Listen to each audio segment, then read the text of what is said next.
As you know, President Obama was given information just prior to the election, and they decided not to do anything about it.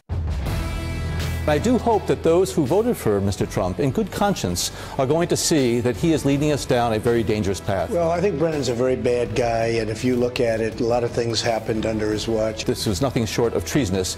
He is giving aid and comfort to the enemy. John Brennan voted for the Communist Party at the height of the Cold War in 1976. That's treasonous. I think John Brennan's completely unhinged. We haven't ever had to reckon with the possibility that somebody has ascended to the presidency of the United States to serve the interests of another country rather than our own. This was nothing short of treasonous. Donald Trump never voted for the Communist Party. Freedom prospers when religion is vibrant and the rule of law under God is acknowledged. An informed patriot is what we want. Welcome to American Family Radio's Focal Point, the home of muscular Christianity on conservative talk radio. Muscular Christianity. Where we relentlessly explore the intersection of truth and politics. The trouble with our liberal friends is not that they're ignorant. It's just that they know so much that isn't so. Now, here's your host, Brian Fisher. Howdy, and welcome to Focal Point with Brian Fisher. Brian Fisher is my name. The program is Focal Point, the network, the American Family Radio Network, and you are listening to Focal Point, the home of muscular Christianity on conservative talk radio. Got a lot we are going to get to today. We want to jump right into the Word before we get into all of that. We are in Isaiah chapter 40 today, and I've got a word today. I believe God has a word today from this passage of Scripture for people that are in this listening audience right now. I'm sure right now that I am talking to somebody who feels like for one reason or another you've gotten a shaft. You've had some kind of controversy with somebody. It might be somebody in your family, might be somebody in your neighborhood, might be somebody in church, it might be somebody in your workplace, might be somebody in some kind of a business deal. You got locked up with somebody, and at the end of the day, you wound up feeling like you got the short end of the stick. So it feels like you've been a victim of injustice. And to make it worse, it seems to you as if God is not paying attention, that he hasn't noticed the injustice, he doesn't see it, he doesn't seem to care. So you're getting kind of discouraged and worn out, bearing up under the weight of this injustice. That's what Isaiah is talking about in verse 27 of chapter 40 when he says this, God saying to Jacob, "Why do you say, O Jacob, and speak, O Israel, my way is hidden from the Lord, and my right, that is my cause, my case, my claim, the injustice I've suffered, is disregarded by God." And the word for disregarded literally means to be passed over. So it may seem to you like God is paying attention to other people. Other people seem to be getting what's right, but I am not. So what is God's word in this passage for people that are in this circumstance? Well, I want to look at some of the specific content of this chapter. Obviously, we don't have time to touch on the whole chapter, but I just want to hit some highlights here out of Isaiah 40 and his description of the majesty and the power and the strength of God. He says in verse 12, that God has measured the waters in the hollow of his hand. So the picture here is that God's got a bucket. It's filled with water, and he's going around, and he scoops up a palm full of water, and he dumps it out, and poof, there's the Mediterranean Sea. He takes 2 scoops out of that bucket of water, dumps it out, there's the Pacific Ocean. Takes 3 scoops with his hand out of that bucket, turns it over, there's the Atlantic Ocean. Then he says, also in verse 12, he has marked off the heavens with a span. Now a span is the distance between the tip of your thumb and the tip of your little finger when you've got your hand extended. You know how sometimes you're trying to get a rough measure of something on a piece of paper or on a piece of wood, you just want to get a feel for it. So you get some kind of measure using your fingers, and then you try to hopscotch along to get a total distance. Well, that's what God does with the heavens. So let's say, for example, the distance from the earth to the sun. He's got the tip of his thumb on the earth, and the tip of his pinky, little finger, reaches the sun. That's a span. That's how he measures off the heavens. That's about one span for God, let's say. He also says he's enclosed the dust of the earth in a measure, like there's another bucket, and it's just filled with dirt. So God's got a bucket, as the picture here. He goes around with his bucket. It's filled with dirt. It equals all of the dirt on the entire earth. So he reaches in, he dumps out a little bit of dirt, and there's the Himalayas. And he goes on a little further, and he reaches in and dumps out a little more dirt, and there's the Alps. Then he goes on a little further, there's the entire Rocky Mountain chain, and he has dirt left over when he's done, and that's where the mountain ranges came from. He says he's weighed the mountains in scales. So the picture is God grabs Mount Everest, and he picks it up, he puts it on the scale, then he lifts it up and puts it back, then he picks up Pikes Peak and he puts it on the scale and weighs it, puts it back, makes a note about how much Pikes Peak weighs, makes a note about how much Mount Everest weighs, and then he puts them back in place and makes a note to himself about how much these mountains weigh. It says in verse 15 that the nations are like a drop in the bucket. Imagine he's walking along and he's got a little hole in his bucket, and a drop falls out of this bucket, and whoa, there's the entire nation of Russia. He walks on a little further, another little drop falls out, and there's Europe. Walks on a little bit further, another drop falls out, and there is the United States. Now, what is the point of all of this? He talks, by the way, about the stars in the heavens.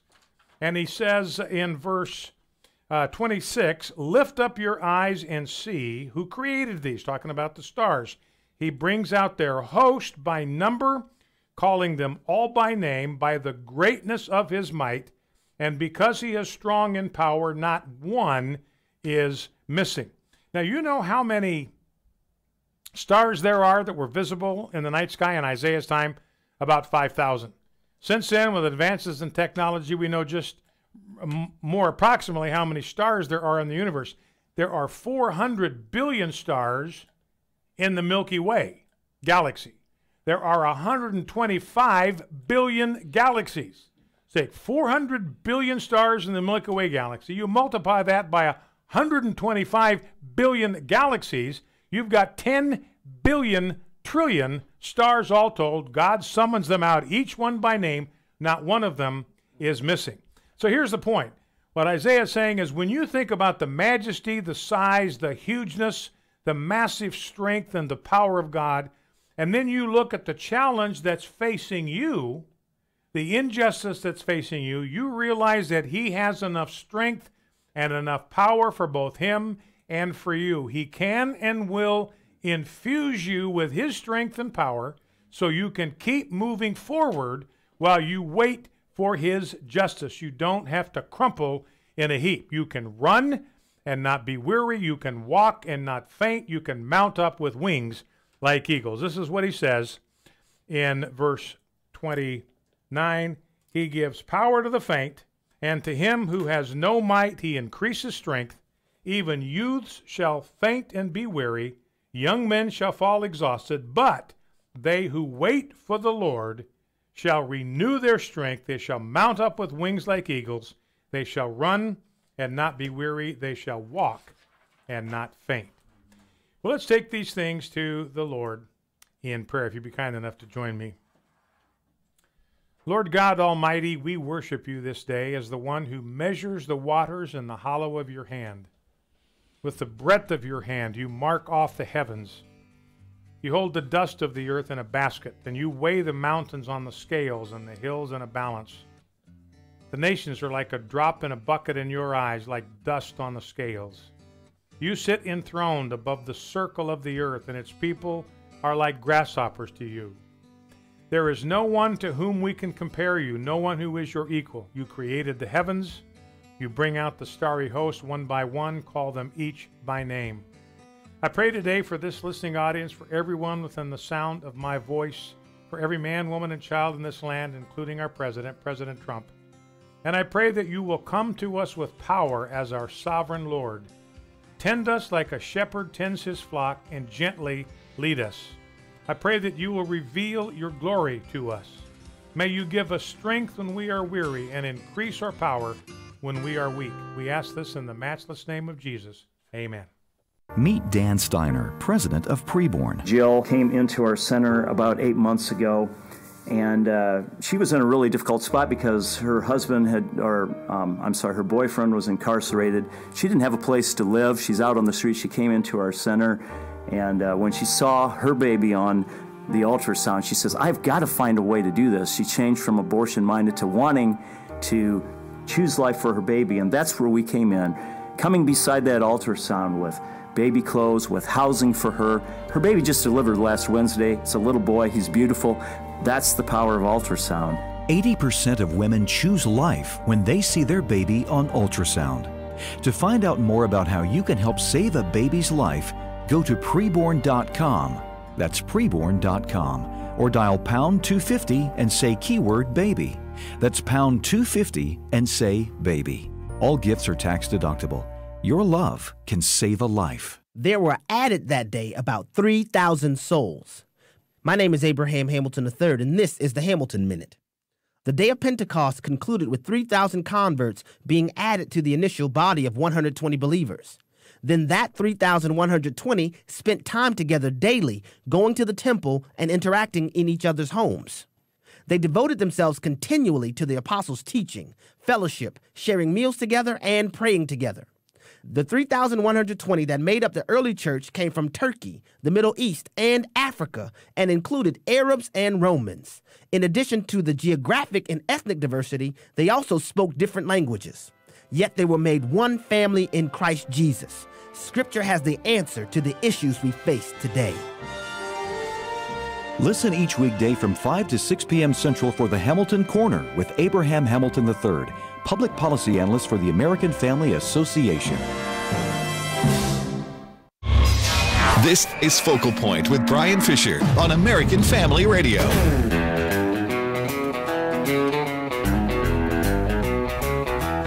Howdy, and welcome back to Focal Point, American Family Radio. Brian Fisher is my name. Glad to have you in the conversation. Maybe you've heard about the outrage over this, what's happening with MGM Resorts. Remember, the Mandalay Bay Hotel was the site of that shooting. 58 people dead. The guy holds himself up in that room. 58 people are dead. Now, the MGM is filing suit against the people who are filing suit against them. And, of course, there's going to be a lot of controversy about this, but I am with the MGM on this deal. Because what the MGM is saying, look, this was an unforeseeable event. There's no way we could have foreseen this. There's no way we could have prepared against it. I don't think there's any evidence to this point that MGM was negligent in anything that they did. This could happen to any resort in Las Vegas. It's not their fault. I mean, at some point we have to realize, ladies and gentlemen, we got to blame the people that pulled the trigger. We can't shift the blame to people who were around when it happens. But there's clearly a reason why the victims are going after the MGM is because they've got deep pockets. I mean, the shooter's dead. He has a small estate. They're not going to get satisfaction. They feel like they can pick the pocket of MGM. And MGM is doing their best to try to reach out to those that did suffer. They're trying to assist the recovery of those that were impacted by the despicable act of this one individual. But I think we need to remember, look, even from a legal and moral and ethical standpoint, the fault rests with the shooter. Now, here's some more from the gender insanity crowd. University of Minnesota put into place a new gender identity policy, and it provides extreme consequences, meaning expulsion or termination if you address somebody with an incorrect pronoun. Remember the Z's and the Zers and all that kind of stuff? If you use the wrong pronoun to address some transgender person, you could get expelled from the University of Minnesota. And if you are a faculty member, you could get fired for using the wrong pronoun. So the insanity continues. Well, the recovery still continuing from Donald Trump's face-to-face with Vladimir Putin. I think I've made it clear that I don't think Donald Trump has anything to apologize for. He clarified one thing today, that he does have confidence in our intelligence services, but realize who has he been doing battle with all the way along? Since before he was elected, before he was inaugurated with, who has been causing all of the trouble in his world? It's with the United States intelligence services. It's with the FBI. It's with the DOJ. And they do conduct counterintelligence investigations. That's what the FBI does. That's what the DOJ does. Where has all of Donald Trump's problems come from? It's come from the Obama holdovers and the Department of Justice and the FBI. They, our intelligence services, with these manufactured myths, these manufactured issues about what Trump is guilty of or likely guilty of or whatever, there's nothing to them, but they were manufactured by our intelligence services. I mean, can anybody blame Donald Trump for saying, look, I got a problem with my own people? And I think he's exactly right. His problem is not with the Russians. His problem is with the Americans, with the people that are in his own government, with the people that are supposed to be working for him. Now, he's since replaced a lot of these people, but I don't still believe he has somebody in charge of the DOJ he can trust. Attorney General Jeff Sessions has just been virtually invisible. Have you even heard Jeff Sessions' name mentioned in the last 3 or 4 weeks? Not even mentioned. I don't know what the guy's doing. I mean, I'm sure he's busy, but it appears like he's just virtually invisible. And he's the guy that's responsible to oversee justice. Well, Donald Trump is not getting justice right now from the justice system. Mueller is on a complete snipe hunt. There are no Russians that have been implicated at all with any collusion with Americans to meddle with the elections. None at all. No American has been charged by Mueller with colluding with the Russians. The 6 Americans that have been indicted for other things, for lying to federal investigators in the case of Flynn, which he didn't do. Even FBI agents said he didn't lie. I don't know what that guy's doing getting ready to be sent to prison. I mean, you talk about a miscarriage of justice right there. And we had these 12 indictments against the Russian intelligence officers on Friday. Well, not one of them is going to stand trial, and Mueller knows it. This is just a phony junk indictment. He can get these, gin up these indictments, knowing that it makes him look like he's getting some done. Whoa, look at Mueller. 26 Russians have been indicted. None of them are ever going to show up in an American court, and he knows it. There's no risk for him. And then when this Concord management people, when they hired somebody in America to challenge his indictment, he got spooked and got rid of that case as quickly as he could, handed it off to somebody else in the Department of Justice, meaning he's not going to prosecute it. He's not going to pursue it any further. So when you look at the fact that all of the problems that Donald Trump has experienced, every last one of them, all of the injustice, all of the fabrications, all of the mythological accusations that have been made against him have all come from where? They've come from the American intelligence establishment.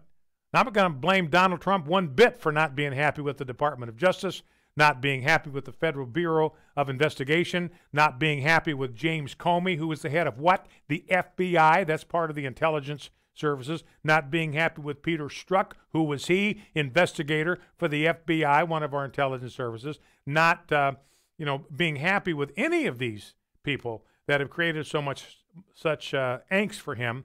Now, the newer crew, I think Trump believes in them, the Pompeos and the others that are involved in this. He believes in them and believes that they are out there getting the job done. But the holdovers from the Obama administration, I think he's got every right to complain that these people just aren't getting it done.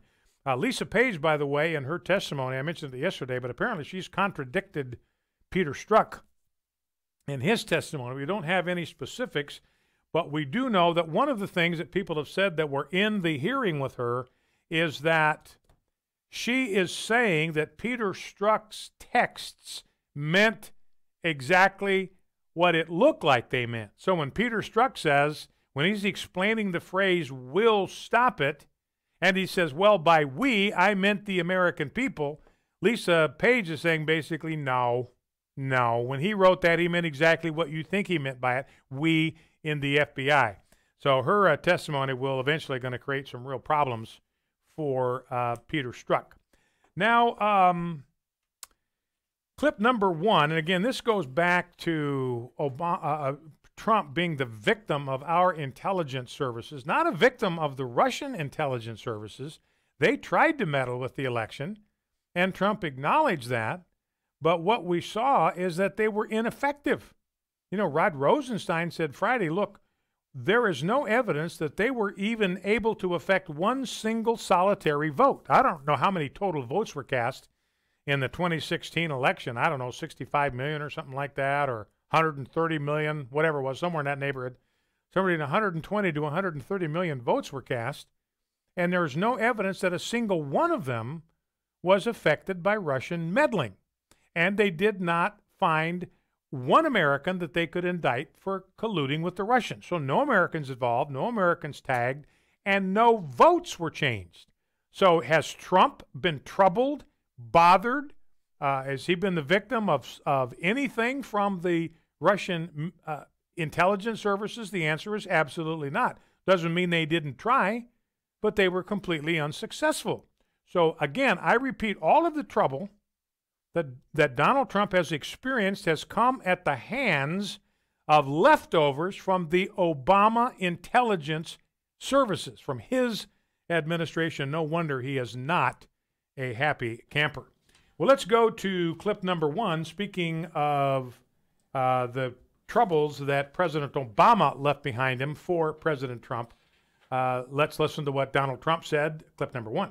As you know, President Obama was given information just prior to the election, last election, 2016, and they decided not to do anything about it. The reason they decided that was pretty obvious to all. They thought Hillary Clinton was going to win the election, and they didn't think it was a big deal. When I won the election, they thought it was a very big deal, and all of a sudden they went into action, but it was a little bit late. So he was given that in sharp contrast to the way it should be. And President Obama, along with Brennan and Clapper and the whole group that you see on television now, probably getting paid a lot of money by your networks, they knew about Russia's attempt to interfere in the election in September, and they totally buried it.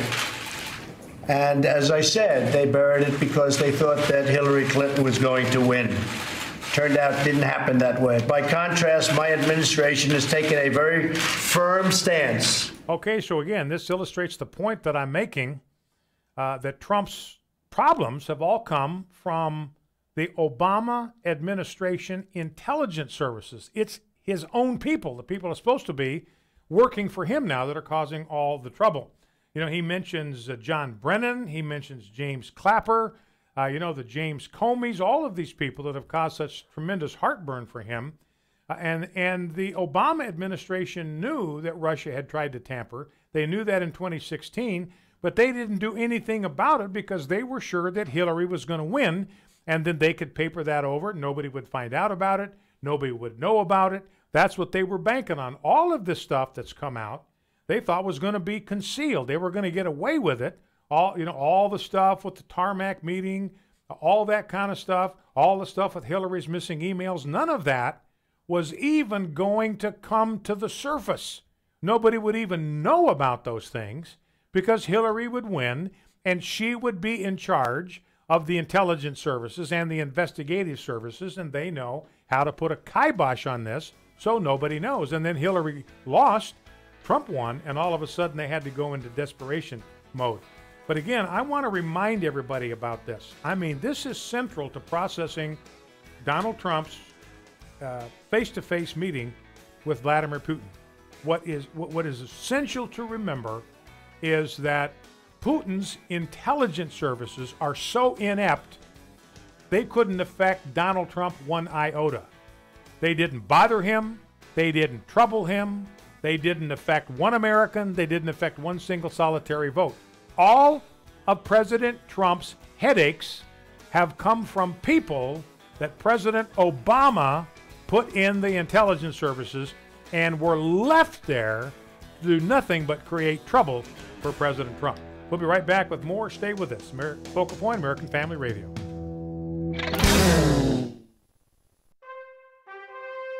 This is Dr. Richard Land, president of Southern Evangelical Seminary. Welcome to Bringing Every Thought Captive. Yesterday I told you about the continuing skepticism of the American people concerning the Darwinian theory of evolutionary origins and how the intelligent design movement has contributed significantly to that skepticism. Started mainly by younger scientists, biochemists, physicists, and mathematicians.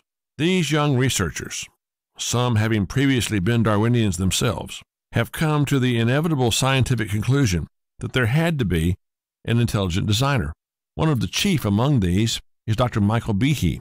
Michael has a PhD in biochemistry from the University of Pennsylvania, has had numerous publications, and published a book 19 years ago called Darwin's Black Box.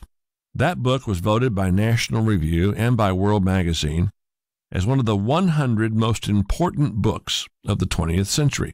Dr. Behe, who had been a Darwinian, saw evidence through his scientific research of an irreducible complexity in a single-cell organism that required an intelligent designer, thus making Darwin's theory scientifically untenable.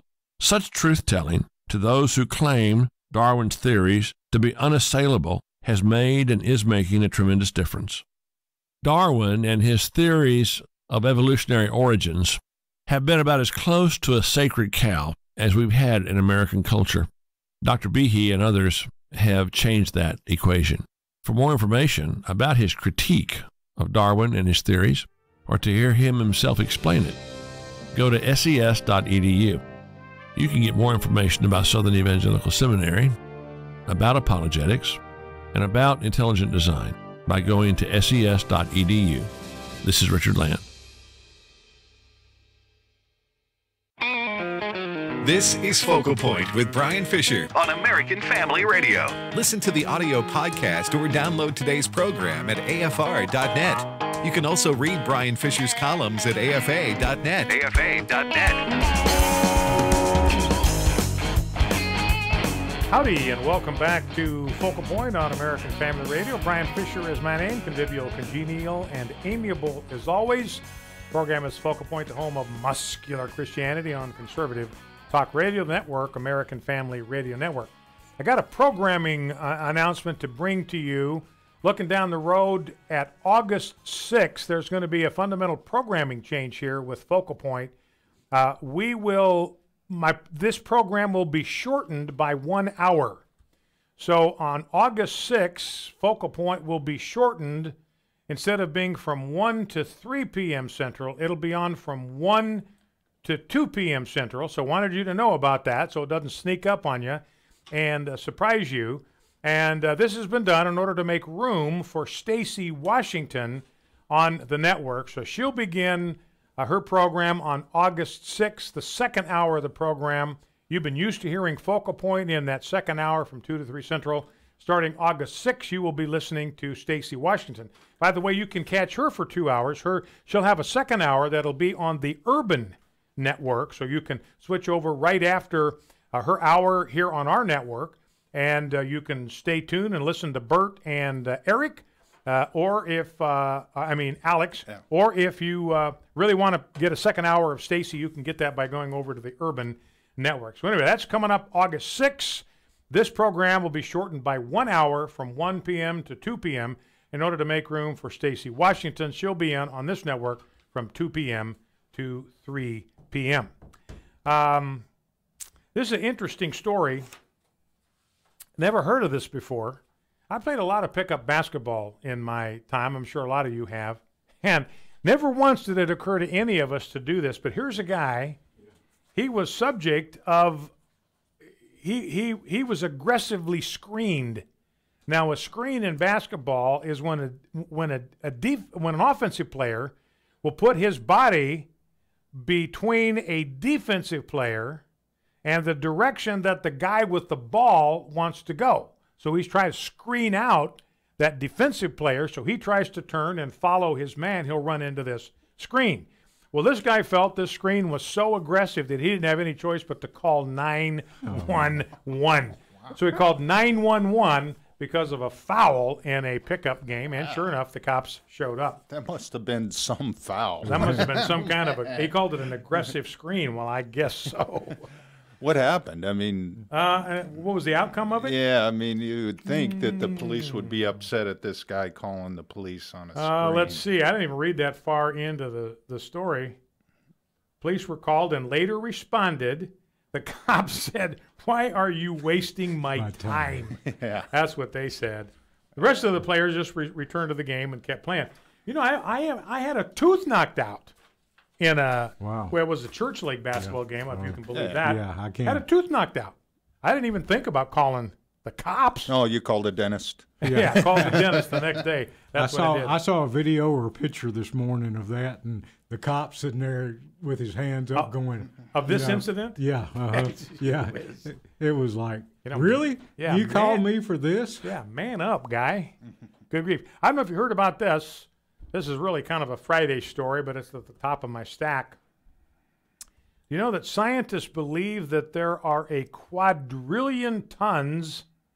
I have no idea how much that is, but I know it's a lot. Quadrillion tons of diamonds buried in the cratonic roots in the continents. I have absolutely no idea what a cratonic root is, but it's something down on the seabed, and it's like an upside-down mountain. And at the base of these upside-down mountains are these tons of diamonds. Now, the problem is, ladies and gentlemen, before you grab your scuba gear and head out in your kayak, these cratonic roots are 100 miles down in the ocean floor. So you got to have a drill, and you got to be able to get that drill 100 miles down into the ocean bed. Which they've not been able to do yet. Yeah, I don't know how. I mean, the deepest anybody's ever been able to go is a few miles, probably. But who knows? You know, when you're motivated with a bunch of diamonds, they might come up with something. There's a quadrillion tons of diamond down there. And the net worth of all of this is $197 septillion. 197 septillion. I have septillion. S-E-P-T. Yeah, I saw one of those on Star Trek once. Well, no, I think sept is the Latin word for seven, so it's probably somehow it's got seven in it somewhere. Is it septillion or septillion? Yeah, septillion. And see if you can look up cratonic roots. That's C-R-A-T-O-N-I-C. C-R-A-T-O-N-I-C. And then look up quadrillion. Let's find out how much. Well, and then and how much septillion is 1,000,000 to the 7th power. 1,000,000 to the 7th power. That's where the sept comes from, Latin for seven. 1,000,000 to the 7th power. There are that many diamonds down there. No. That's that much money. Worth. Yeah. 197 times that is how much money they're worth. So anyway, Jeff is doing the research for us. Let's grab clip number 2. I want to give you some samples, examples of what the left is out there, how they're reacting. I mean, they have just gone into, you start worrying about their mental health. I mean, there's something pathological about what you're seeing on the left. These wild charges of treason and betraying the country. And we're going to have to reboot the whole country. And we're going to have to clean out the whole country and start over. You got people saying that kind of hyperbolic bilge that are out there. And here's Rachel Maddow. And here is her hyperbole, her hysterical hyperbole, clip number 2. And honestly, who wants to believe the worst, right? You don't want to reckon with it. You don't want to think too hard about the worst case scenario. Because for one thing, it raises very uncomfortable questions about what we should do as a country, what we should do as citizens if the worst case is true. I mean, for everything that we have been through as a country, for every kind of trial and challenge and intrigue and embarrassment and scandal that we have been through as a nation, we haven't ever had to reckon with the possibility that somebody has ascended to the presidency of the United States to serve the interests of another country rather than our own. All right, so that's Rachel Maddow saying the worst has happened, and she asks a question, who wants to believe the worst? Well, that's easy. You do, Rachel. You and all of your gang of vipers in the talking snake media, you are the ones that want to believe the worst. You not only want to believe the worst, you invent the worst. You fabricate the worst.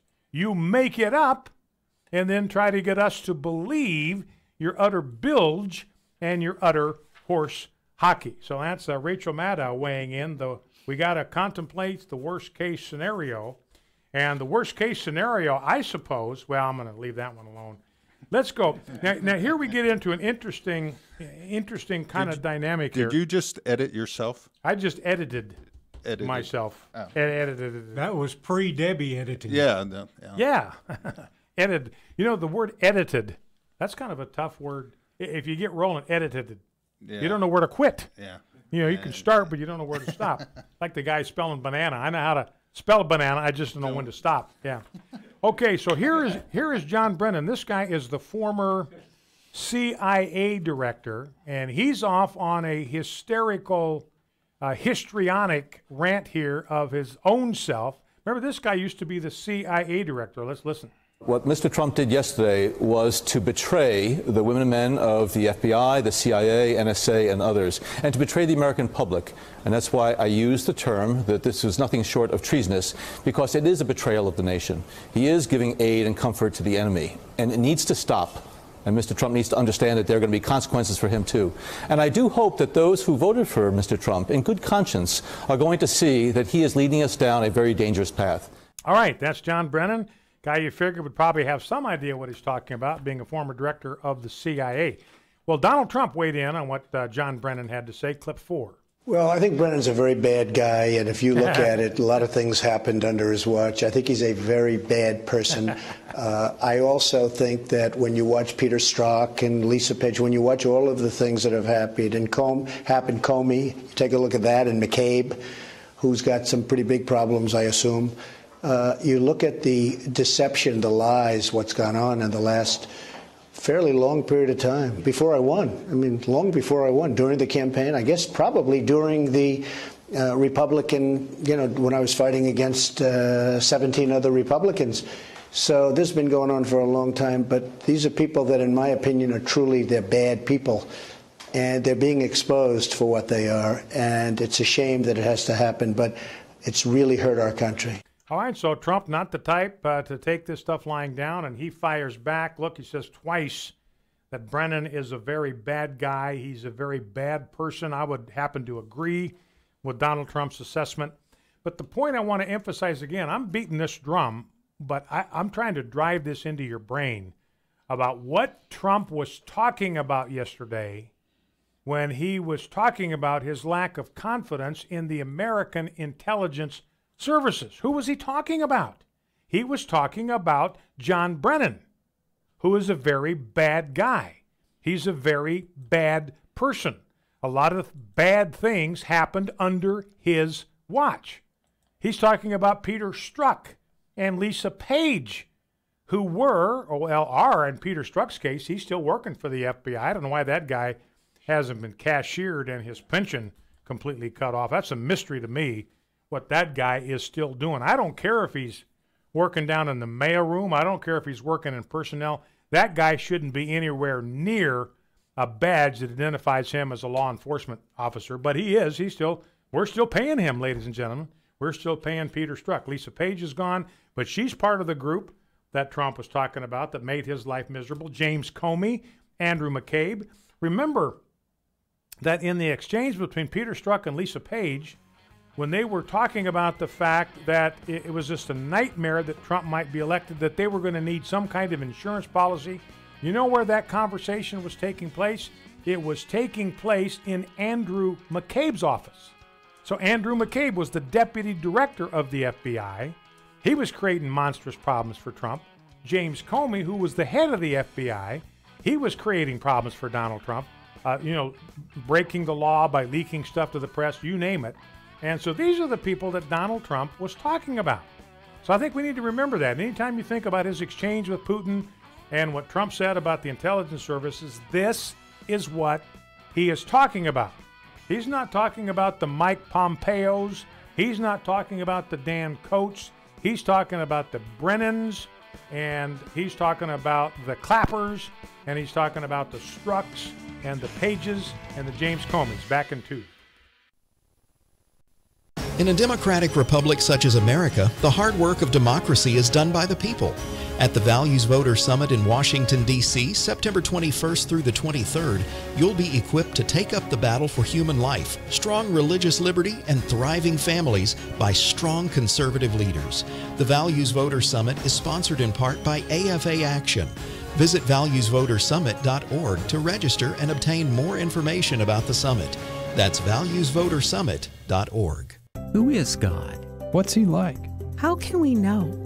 Your answer to these questions will impact your worship, discipleship, apologetics, and evangelism. Learn from Ravi Zacharias, Josh McDowell, Chip Ingram, and more than 60 other speakers at Southern Evangelical Seminary's 25th Annual National Conference on Christian Apologetics. It's October 12th and 13th in Charlotte, North Carolina. Get the early bird discount when you register by August 1st at ses.edu. Phillips Brooks was a 19th century Episcopal clergyman who is best remembered for writing the lyrics to the hymn we know as O Little Town of Bethlehem. But he should be remembered also for his words about prayer. He said, "Do not pray for easy lives. Pray to be stronger men. Do not pray for tasks equal to your powers. Pray for powers equal to your tasks. Then the doing of your work shall be no miracle, but you yourself shall be a miracle. Every day you shall wonder at yourself, at the richness of life which has come to you by the grace of God." This is David Jeremiah, encouraging you to get on the road to new life. Discover God's way to pray on Route 66. Route 66, driving the word home. Log on to Route66Life.com. Start your journey home today.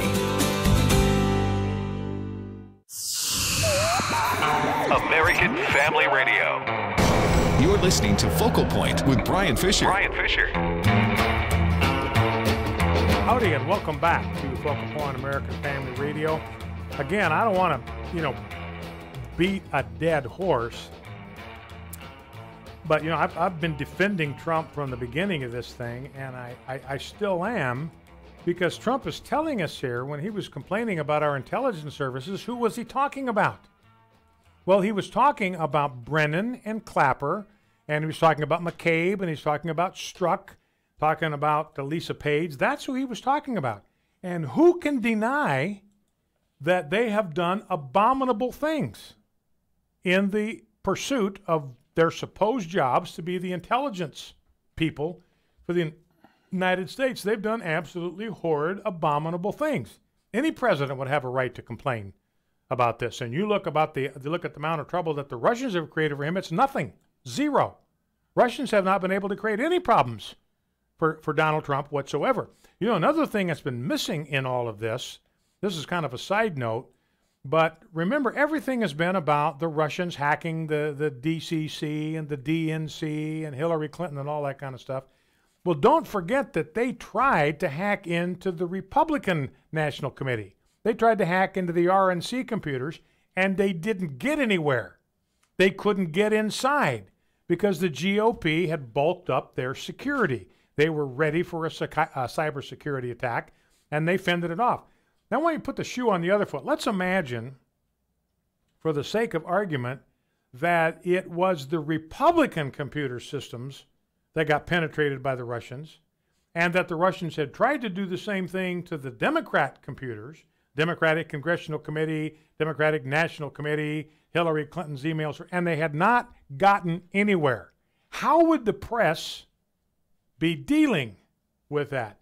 Look at those incompetent boobs over there in the Republican Party, those nincompoops, those morons, those idiots. They don't know thing one about cybersecurity. But look over here at the Democrats, how impressive they are. They're aware. They're on top of all this tech stuff, not like those lunatic Republicans over there that don't know how to protect their information. That's what they would be doing. That's what they would be saying.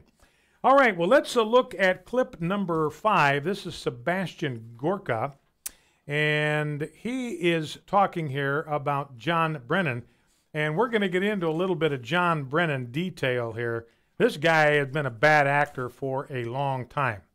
So again, Trump complaining about Brennan. He's a very bad guy. He's a very bad person, talking about a lot of things that have happened under his watch. So here's Sebastian Gorka. Here's his commentary on John Brennan. John Brennan, who's accusing the president of being a traitor, voted for the Communist Party at the height of the Cold War in 1976, when the Soviet Union actually wanted to destroy America. That's treasonous. Vladimir Putin is a bad guy. He's a bad actor. But the Russian Federation is not the Soviet Union. And as far as I know, Donald Trump never voted for the Communist Party at the height of the Cold War. So let's just put that on the record. With regard to the reactions to today's summit, it's a little bit like the Strozk testimony. You saw the unveiling of the deep state last week with Strozk's testimony. Today, you really saw the depths of the mainstream media. Nobody in that room behaved like a journalist. They were like members of MoveOn.org or the resistance. The idea that we had a chance to talk about big issues, saving hundreds of thousands of lives in Syria, the question of Ukraine's national sovereignty, and instead they want to perpetuate this bogus collusion narrative. They came out of the closet. There is no journalism on the mainstream media left, and it was absolutely shambolic. You know, and he's absolutely right about that. What you saw and what we've seen in the wake of the summit on Monday is just a travesty of journalism. I mean, these people are not even pretending to be journalists any longer. They're like a pack of ravenous hyenas that have lost all control of their senses and their faculties. They're just a pack of ravenous wolves sensing prey, and they're trying to go after Trump because they think, finally, here's the deal, ladies and gentlemen. You want to know where all this energy is coming from? Why they're attacking Trump with such force? They honestly believe that this time they've got him. They believe this time they've got the goods on Trump. This time they're going to be able to get him out of office. This is the holy grail for them. They feel like they've got it now. They can take Trump out. And they're going to keep pushing this thing until this idea that Trump betrayed his country and all that. They're going to keep pushing this thing until either it gets him out of office or it doesn't work and they finally have to give up. But they're not going to let this thing go. They're not going to let this thing go for a long, long time. So just buckle up and get ready for that, because it is going to be a bumpy ride. Now, when he talks about Brennan, here's what he's talking about. I'm going to give you a little bit of history on John Brennan.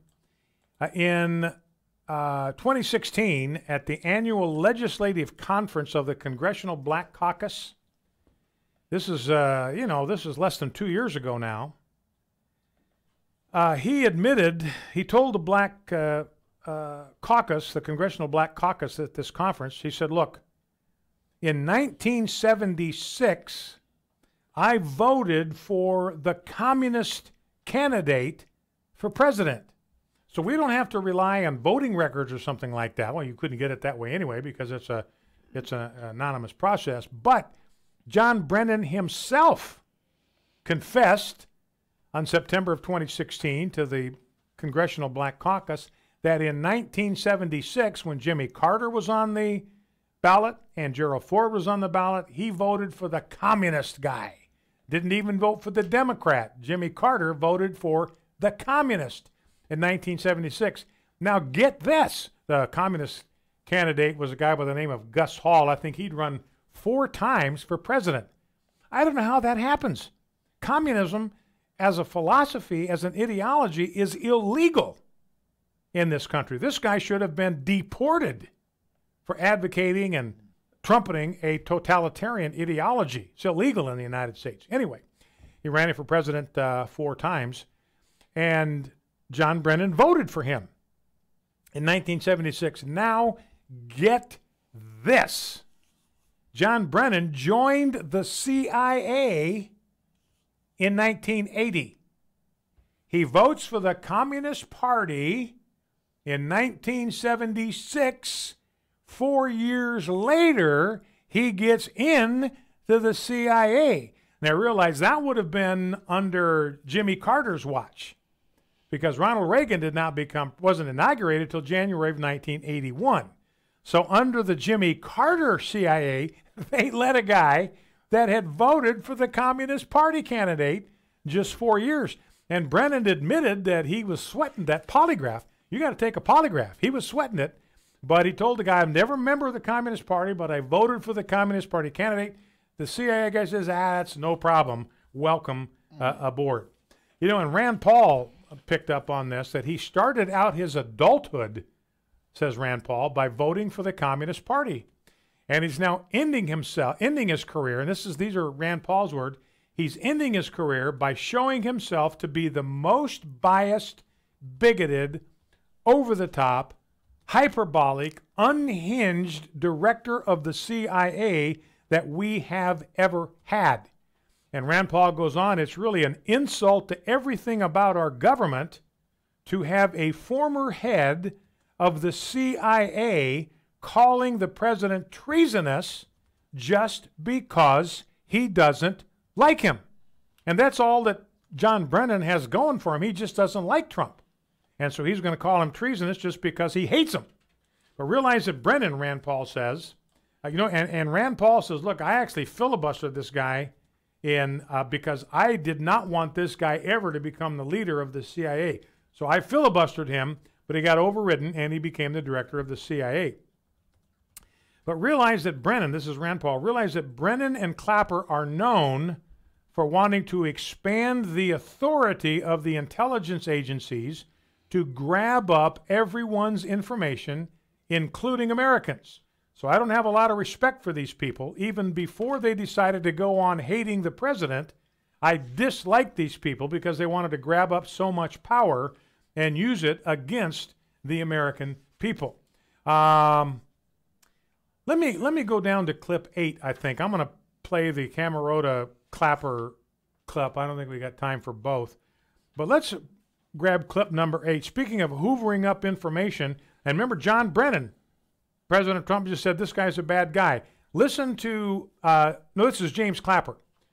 Clip 8, James Clapper. Let's listen. Last summer, the NSA director was at a conference, and he was asked a question about the NSA surveillance of Americans.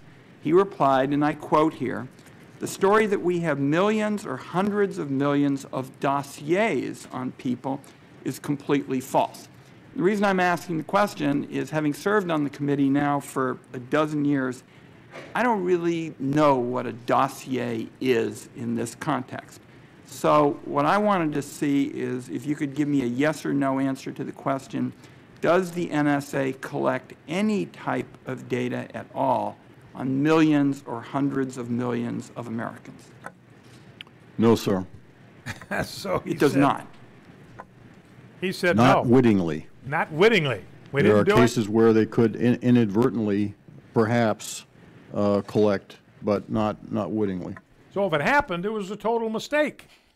And that was in 2013. Then we discovered, about 3 months later, that NSA contractor Edward Snowden revealed that the NSA was, in fact, collecting in bulk domestic call records along with internet communications. So Clapper lied under oath. He knew this was going on. He is the director of national intelligence. Everything that goes on in the intelligence services under his purview. He knew this. He lied under oath to Congress about it. It wasn't until Snowden came out with the truth that he admitted it. So here's a guy that lies under oath to Congress, and he has the nerve to call Trump the traitor. Well, that's it for the first hour of Focal Point. We'll be back with a second hour right after this. Focal Point, American Family Radio. Don't go anywhere.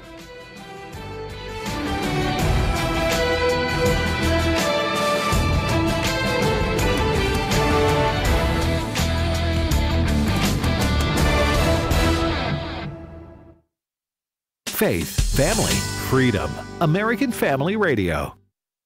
Hello, this is Dr. Ronnie Floyd, President of the National Day of Prayer Task Force. The Apostle Paul wrote that we should pray without ceasing. Every day should be a day of prayer. As you pray today, would you please remember to pray for our nation and our leaders? We know God hears our prayers, and we pray He will continue to bless and heal our land. A reminder from American Family Radio. Faith, family, freedom. American Family Radio, a ministry of the American Family Association.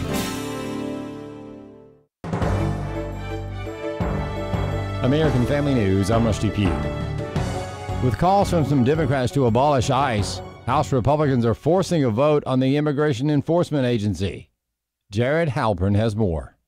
House Republicans will put lawmakers on record about ICE with a non-binding resolution that applauds the work of the Immigration Enforcement Agency.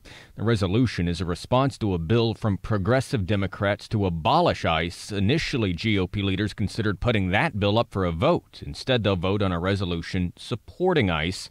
There's no new funding or policy attached, but there is politics. The resolution forces Democrats to support or oppose ICE in an election year. On Capitol Hill, Jared Halpern, Fox News. A conservative pundit is not sure that campaign stumps by a New York socialist will mean that much for most people in two Midwestern states.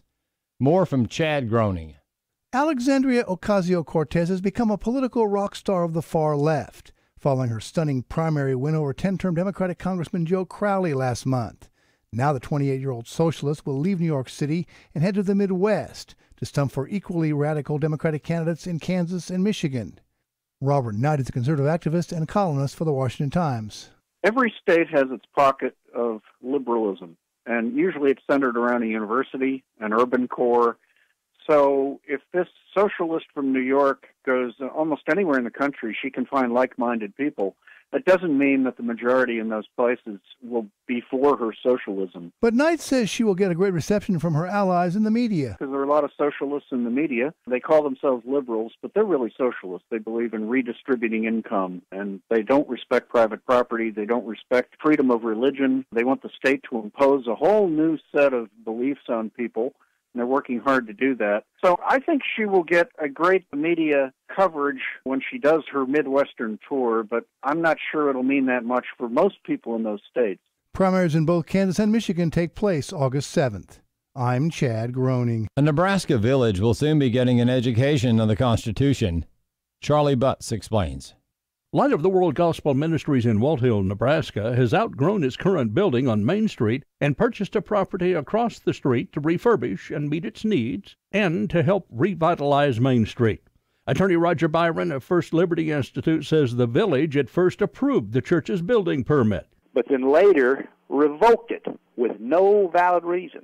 The village has also denied multiple permits from the church to demolish and clean up dangerous structures on the church's property, again doing so for no valid reason. And it's also denied other permits the church submitted to use its property in order to worship and minister. Byron says the church has cooperated fully with the government, which is consistently trying to prevent the multi-ethnic congregation from investing in its community. This has been going on for years now. The First Amendment and federal law protect the right of churches to operate free from unreasonable and intrusive government interference. So the village is violating the U.S. Constitution as well as federal and state laws. For that reason, First Liberty has filed suit in federal court against Walt Hill, making the court into a classroom to teach village officials the Constitution. I'm Charlie Butts. A judge in Colorado is being asked to keep the public off lands where a nuclear plant once stood. More from Lillian Wu. A judge in Denver hearing from people trying to block the opening to recreation of a wildlife refuge, which was once a nuclear plant.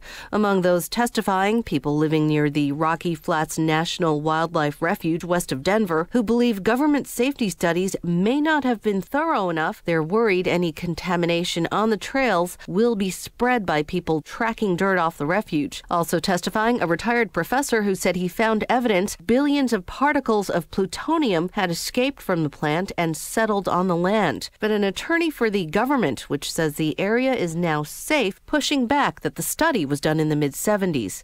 Lillian Wu, Fox News. American Family News is available online at onenewsnow.com, on Facebook and Twitter, and download the One News Now mobile app. I'm Rusty Pugh.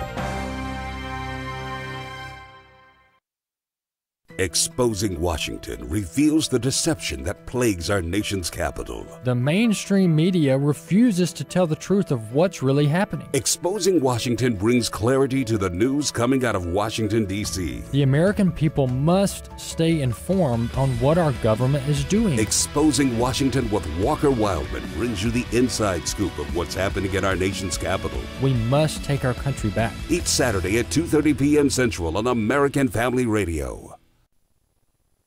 As you know, President Obama was given information just prior to the election, and they decided not to do anything about it.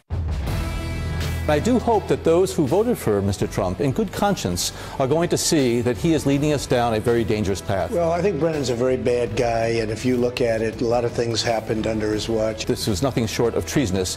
He is giving aid and comfort to the enemy. John Brennan voted for the Communist Party at the height of the Cold War in 1976. That's treasonous. I think John Brennan's completely unhinged. We haven't ever had to reckon with the possibility that somebody has ascended to the presidency of the United States to serve the interests of another country rather than our own. This was nothing short of treasonous. Donald Trump never voted for the Communist Party. Freedom prospers when religion is vibrant and the rule of law under God is acknowledged. An informed patriot is what we want. Welcome to American Family Radio's Focal Point, the home of muscular Christianity on conservative talk radio. Muscular Christianity. Where we relentlessly explore the intersection of truth and politics. The trouble with our liberal friends is not that they're ignorant. It's just that they know so much that isn't so. Now, here's your host, Brian Fisher. Howdy, and welcome back to Focal Point, American Family Radio. Welcome to the second hour. However you happen to be with us, live streaming us on Facebook, live streaming us on our YouTube channel. You can go to YouTube, put Focal Point with Brian Fisher in there. It'll pop up. You can subscribe to it. You'll get a notice every time a new program begins. Click on the little bell there in the upper right-hand corner. You get those notifications. Also, you get the same thing at Facebook. You'll get a little bit of notice on Facebook when another live streaming program is about to start. So I encourage you to do that. We've got podcasts. Don't forget, you can get a podcast by going to afr.net, clicking on the AFR Talk button. You can listen through your computer at afr.net, audio streaming. And, of course, you can listen to one of our 184 radio stations that comprise the American Family Radio Network. And don't forget, just a programming note looking ahead, August 6th, I don't know, that's not too far away now, 2.5 weeks or whatever. This program will be shortened to 1 hour starting on August 6th, so we can make room for Stacy Washington, who will be on the second hour. The hour that you're listening to right now will now become Stacy on the Right starting on August 6th. So wanted you to know that so it didn't sneak up on you, catch you by surprise. A couple things on the values quad. I'd like to start the second hour by talking about some values stuff. You know, one of the things that I have said is that the evangelical standard for family size ought to be at least 3 kids. And I've explained why, but it's been a while since we've talked about it. Genesis 1:28, what does God say? Be fruitful and what? Multiply and what? Fill the earth. So God's command, and he's never rescinded it, he's never withdrawn it, he's never repealed it, be fruitful and multiply and fill the earth.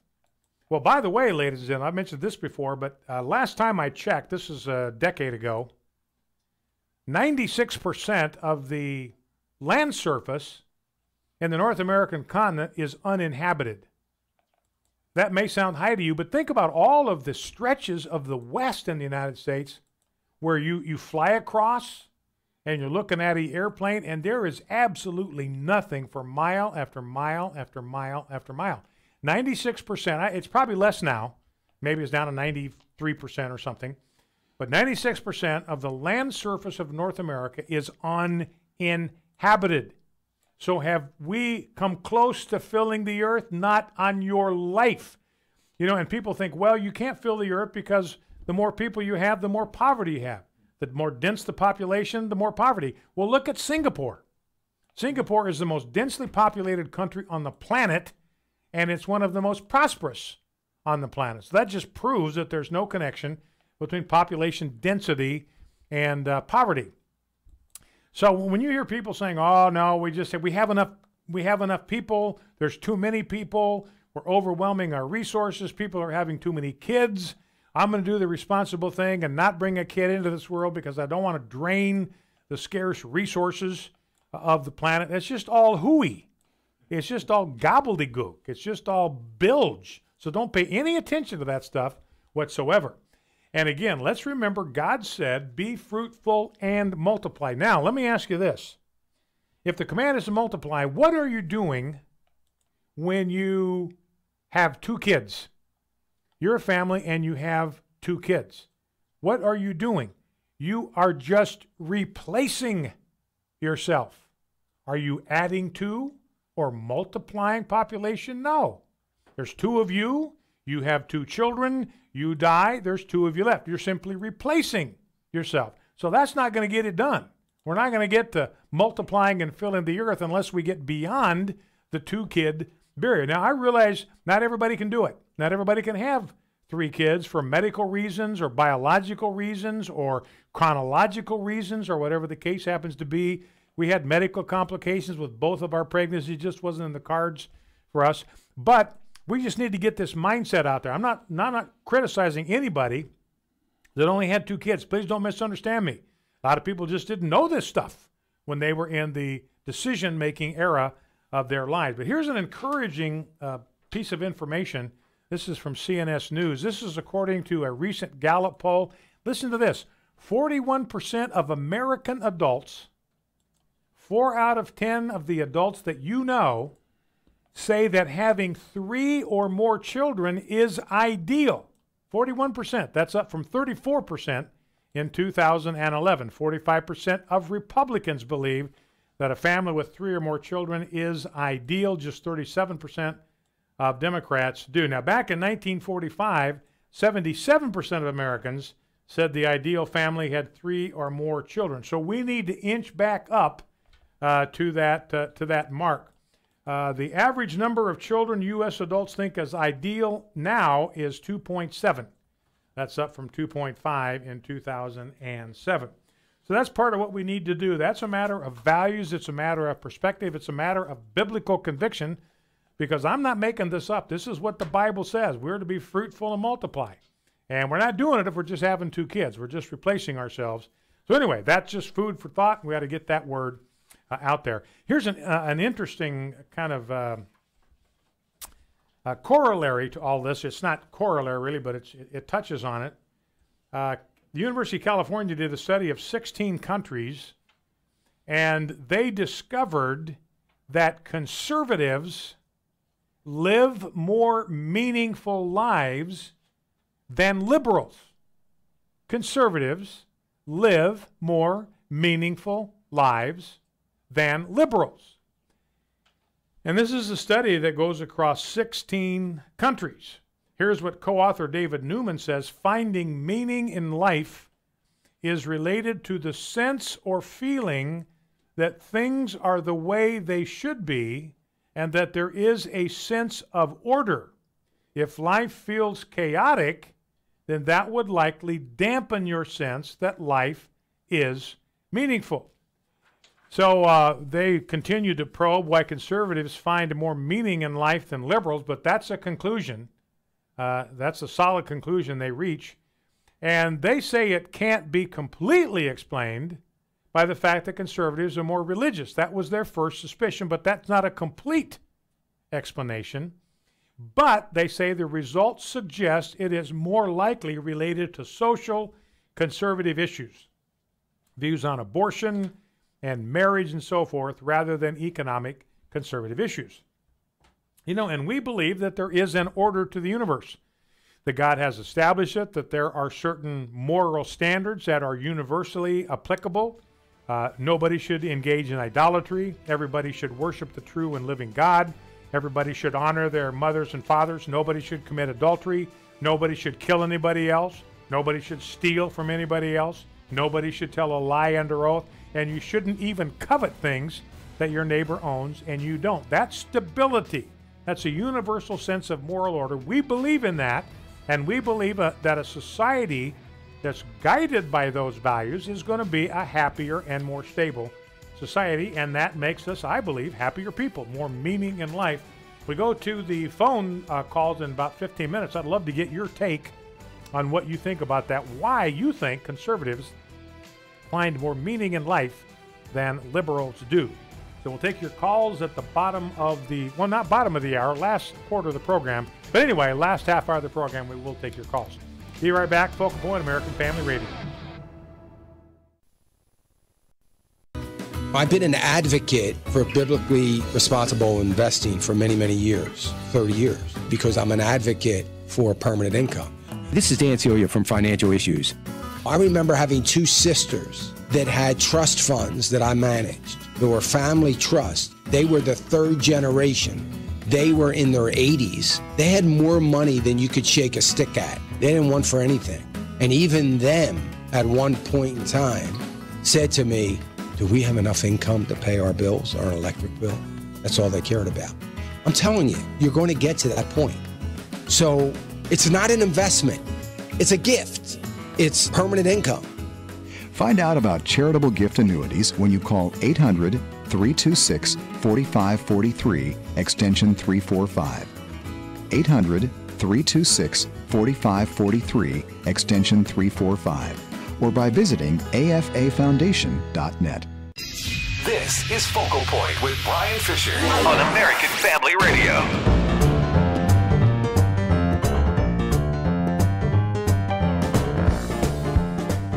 Howdy and welcome back to the second hour of Focal Point American Family Radio. Brian Fisher is my name.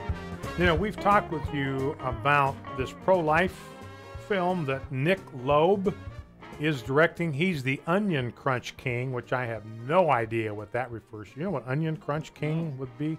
Anyway, Nick Loeb, I don't know what that is, but anyway, he's the king of Onion Crunch or something. Anyway, his name is Nick Loeb, and he's a pro-life guy. He's a Hollywood actor.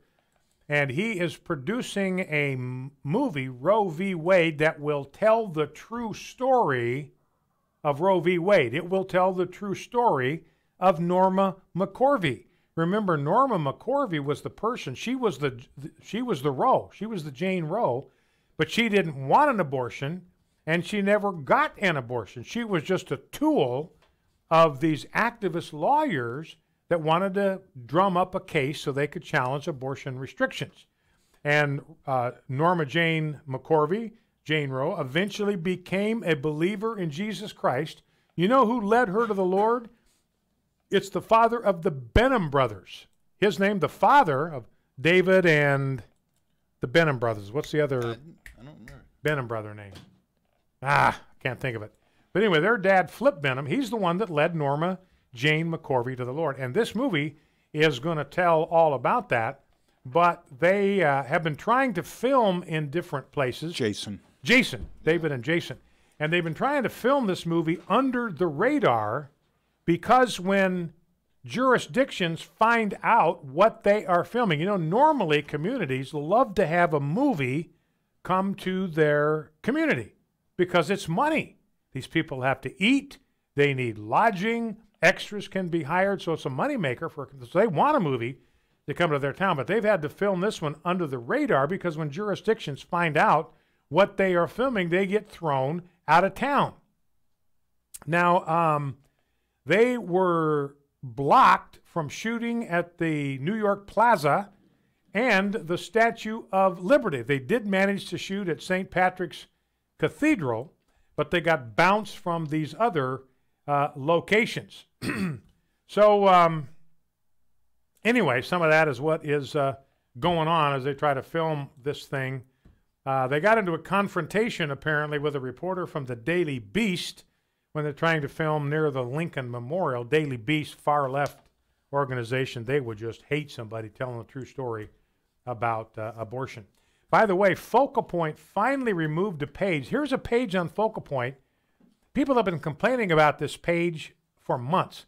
Remember, they've got new standards at Facebook. We got to pull pages down that are offensive, contain offensive content. Here is a page.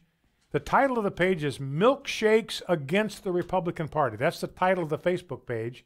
It called for, quote, crazed shooters, end quote, to target the GOP's congressional baseball team, just like a cray shooter did last year, and to attack the National Rifle Association. And Facebook would not pull that thing down. They didn't pull it down until Representative Matt Gaetz brought it up in a congressional hearing. And it was called Focal Point? What was called Focal Point? I thought you mentioned that it was called Focal Point page. No. I said Focal Point? No, it's Milkshakes Against the Republican Party. Okay. I thought you said Focal Point. Oh, okay. But, I was trying to take care of two things here. No, I thought you actually said that. Okay. All right, let's go back to some of our sound bites, talk about the showdown between Trump and Putin yesterday and what the left is trying to do with this thing, totally hatchet it up and butcher it in order to make Trump look bad. And again, the reason I'm giving some time to this is that the left feels like this is their now, is kryptonite what was a threat to Superman? Yeah. Okay, yeah. This is their kryptonite. This is their kryptonite. They think they can neutralize Trump with this. They can bounce him out of office. The executive producer says, I did say Focal Point. Oh, okay. That must have been a Freudian slip. Thought they were coming after me. Yeah. But they're not. Coming after Milkshakes Against the Republican Party. So I don't know why Focal Point popped into my head. But anyway, that is the story about that. Now, let's go to clip number 6. This is Rand Paul talking with Martha McCallum on Fox News, and John Brennan's name comes up in their conversation as well because he's been one of the most vocal critics of Donald Trump in all of this. So here is Rand Paul talking to Martha McCallum on Fox News. I think John Brennan's completely unhinged, and you see him now calling the president treasonous. And what should worry every American is John Brennan was in charge of the CIA, the most powerful intelligence gathering group on the planet. They can absorb every bit of information you can imagine, your phone calls, your metadata, your bank records, your visa records. They could destroy any person's life. The person at the head of that turns out to be very much a partisan, a Trump hater, and very much a just someone who is, a Trump hater. I guess that's the best way to put it.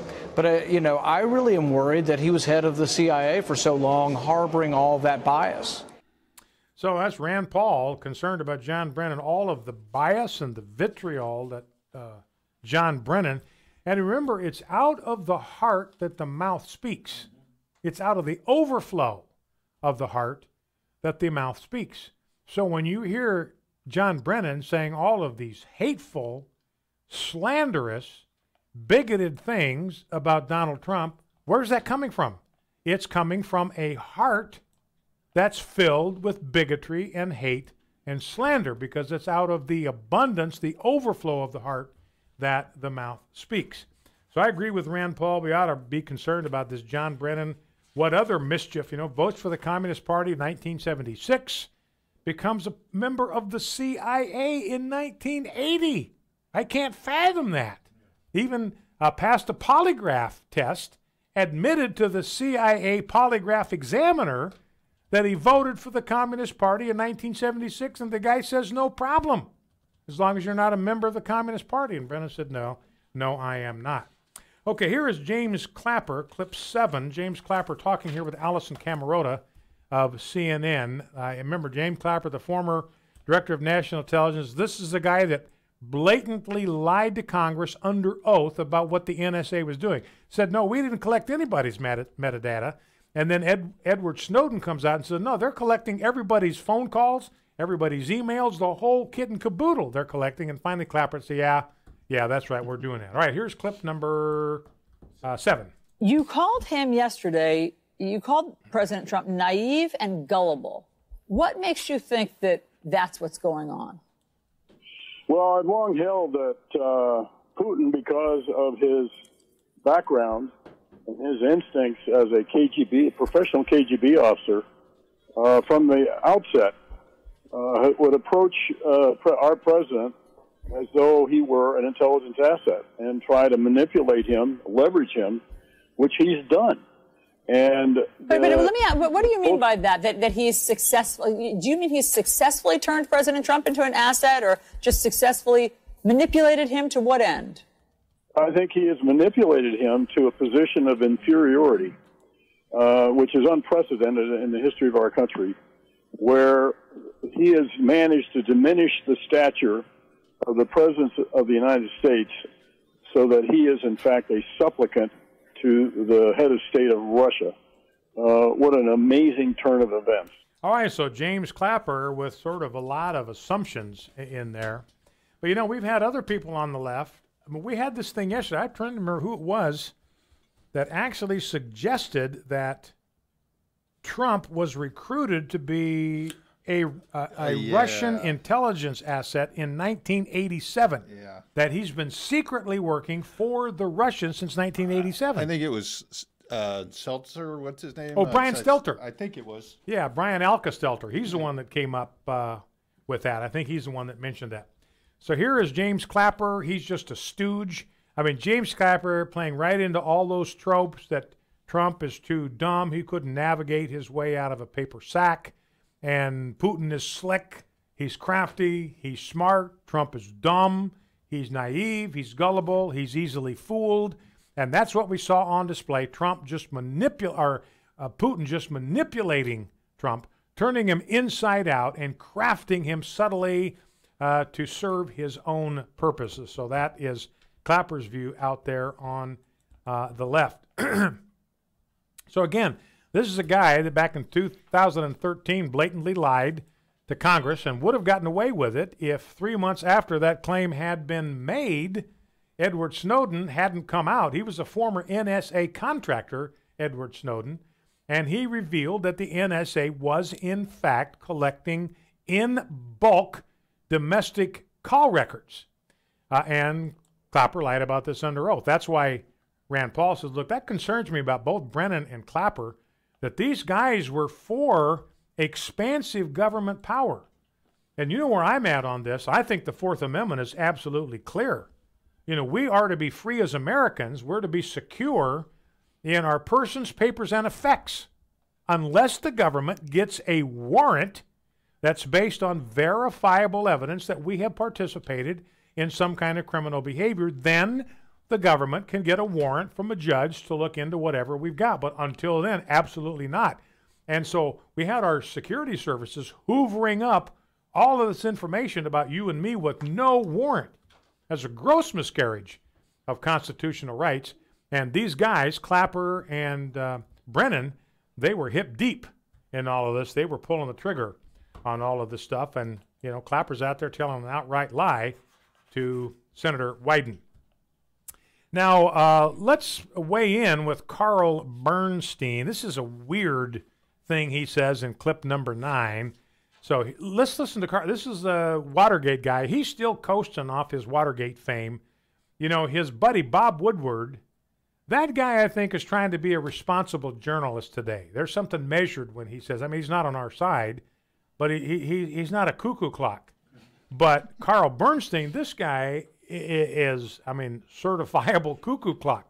And here's what he has to say about Donald Trump and the confrontation. He said that before, for momentarily, that he accepts the idea that they, quote, meddled.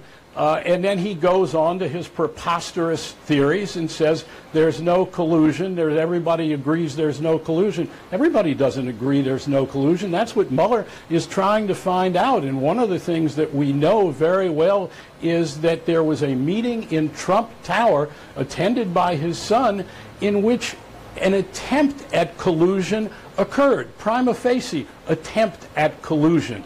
There is no evidence, in fact, that there wasn't collusion. There's no evidence that there wasn't collusion. No evidence that there wasn't collusion. I mean, you can have evidence that there was collusion, but, ladies and gentlemen, think about this for a second. If you don't have any evidence that there was collusion, which is now manifestly true, all these indictments, nobody, Mueller hasn't charged that there's any collusion whatsoever. So you can have evidence that there is collusion, but if you have absolutely no evidence that there is collusion. What is that? That is evidence that there wasn't collusion. So I don't even know where Carl Bernstein is coming from here. Needs to return his royalties for all the president's men. It did take on a different tone when you said it slowly, didn't it? It changed everything. All right, we'll be back with some more content, and we'll glide into your phone calls. Stay with us. Focal Point American Family Radio. Brian Fisher is my name. Stick around. Don't go anywhere.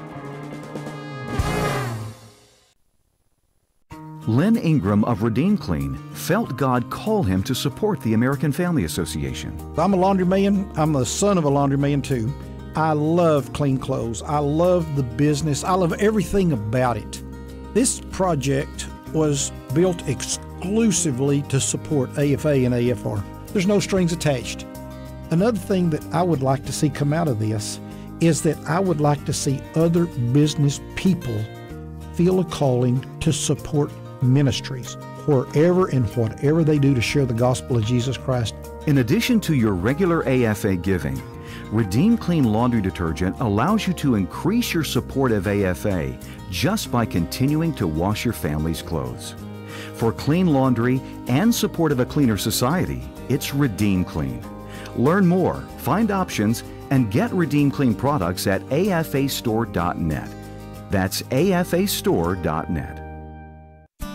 Here on American Family Radio, this is David Wolin with Haven Ministries, inviting you to anchor your day in God's Word. Spiritual battle comes in many forms. Sometimes it's all-out spiritual warfare, demonic forces at work, but more often, it's our own struggle against what Paul calls the desires of the flesh. And many of those are obvious: greed, lust, anger. But have you ever thought about the battle for contentment? The Apostle Paul talked a lot about contentment, and his life wasn't easy. Time and again, he was beaten, jailed, mocked, and yet he wrote to Timothy that godliness with contentment is great gain. Paul knew his life was secure, bought with the blood of Christ, his reward in heaven, and therefore he was content in Christ. Anchor Devotional is daily encouragement from God's Word. Visit getanchor.com. American Family Radio. You're listening to Focal Point with Brian Fisher. Video segments of today's program will be posted at afr.net and on the Focal Point Facebook page. You'll also find the best collection of Brian's resources on our Facebook page. If you're on Twitter, be among the very first every morning to find out what the day's show will be about. Just follow Brian at Brian J. Fisher. Brian J. Fisher.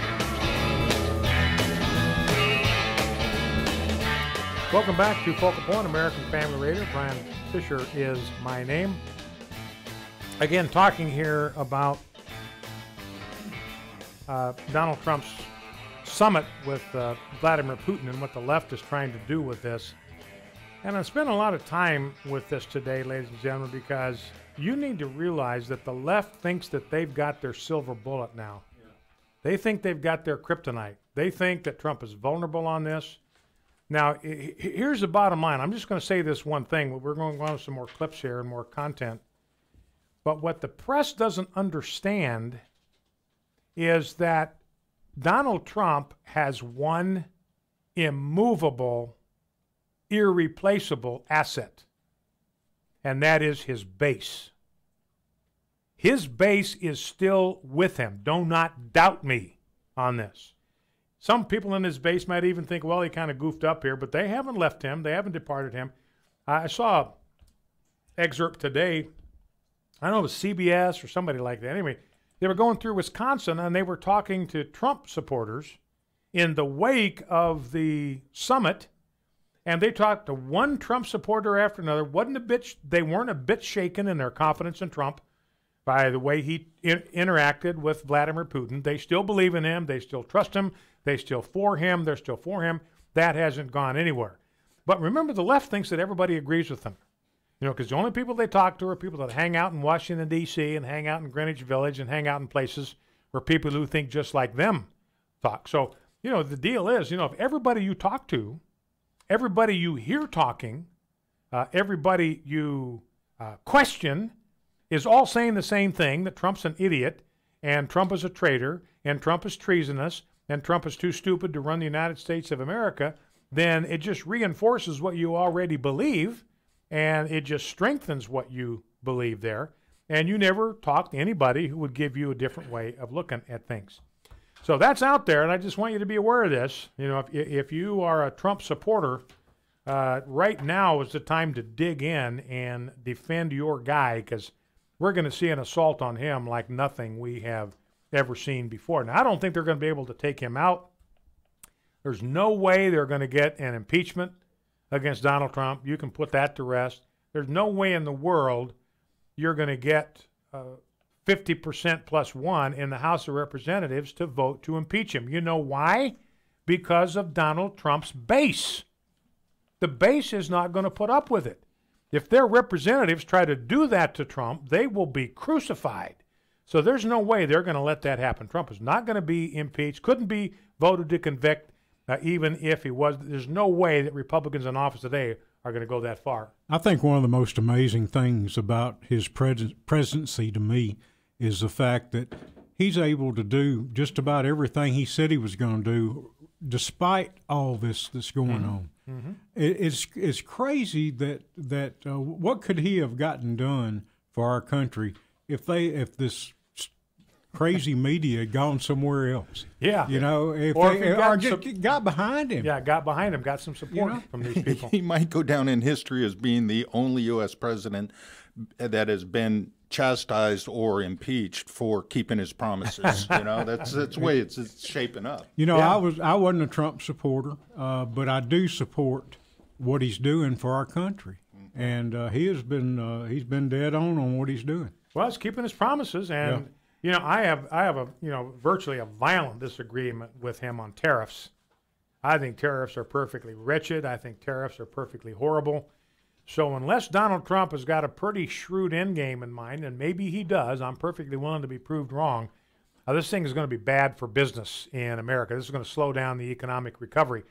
But outside of that, I have very little but praise for Donald Trump and what he's done. And every president, you're going to have some disagreements with every president, but so far, like we've been talking about, he's been keeping his promises and getting the job done. Now, here is Carl Bernstein, clip number 10, second of two Carl Bernstein clips. Let's listen.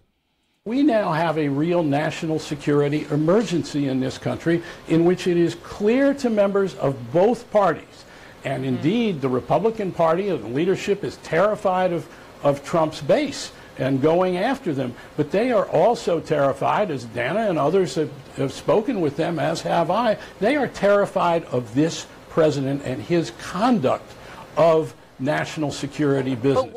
Now, here's the key takeaway. I mean, most of this is just smoke and bloviation and bilge, but I think he said something right in the middle of this that is profoundly, profoundly true. And that is this statement I'm quoting from Carl Bernstein: the Republican Party of leadership is terrified of Trump's base. And that, ladies and gentlemen, is our safety valve. That's why Trump's not going anywhere.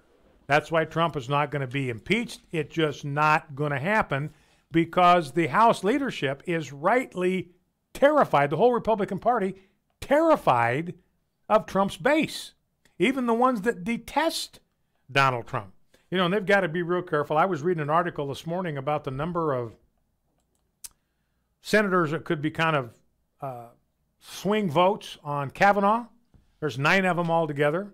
And there are a number of Democrats in there that have to be really careful because, you know, Joe Manchin, for instance, he's from West Virginia. Trump won that state by 41 points. So Joe Manchin has some pro-life instincts in him, and I think he's probably going to vote for Kavanaugh because he's going to have to stand for election shortly after that vote on Kavanaugh takes place. They'll run him out of town on the proverbial rail if he doesn't vote for Kavanaugh. Heidi Heitkamp, North Dakota, that's a conservative state. Trump won that state. Joe Donnelly, Indiana, Trump won that state. He's got to be careful. So we'll see how all of that plays out. But Trump's base is really his secret weapon. And if you're part of that base, if you're a Trump supporter, I'm like Rob. I was not a Trump guy at the beginning of the campaign at all. In fact, I was quite critical of Donald Trump and his past and all that stuff. But, you know, and I was a Ted Cruz guy right up until Ted Cruz was the last man standing other than Trump. But, you know, to me, when it came down, I think it's true for most conservatives, when it came down to a choice between Trump and Hillary Clinton, that was an absolute no-brainer. There's no way in the world that you could make anything other than the obvious choice if those are the only two options that you have. And like Rob said, I've liked most of what Donald Trump has done. He's surprised me. He's pleasantly surprised me. I wasn't sure I believed him when he said he was going to be pro-life, but he's done that. Well, he's appointed pro-life Supreme Court, nominated pro-life Supreme Court justices. He's done other great pieces of pro-life legislation. He said he was going to defend religious liberty, and he has done that. So Donald Trump has pleasantly surprised me. Now, one last clip, and then we'll start taking your phone calls. You want to make a note of the number, and we'll open up the phone lines here in just a minute or so. But the number to call in is 888-589-8840. And what I want to talk about today with you, let's talk about this Trump-Russia thing and what your take on this is, how you're reacting to what the media is doing. Has the discussion over the last couple of days, has it sort of shaken your confidence in Donald Trump, or are you still as with Trump as you were before? Like to hear how the meltdown on the left and all of the corrosive criticism, even from some Republicans, how it has affected you. And that number is 888-589-8840, 888-589-8840. Now, here is President Obama in Johannesburg, and President Obama here takes a swing at Donald Trump. Some people said it's a veiled swing. It's not even a veiled swing. He's punching right for his solar plexus here. And when you listen to this, I want you to realize in Johannesburg, this is in South Africa, and you have a leader of South Africa that is allowing people to take farms from farmers based purely and simply on the color of the farmer's skin. If the farmer has the wrong color skin, you can go in there and just take his farm. You don't have to pay him nothing. You don't have to pay him squat. You don't have to pay him diddly.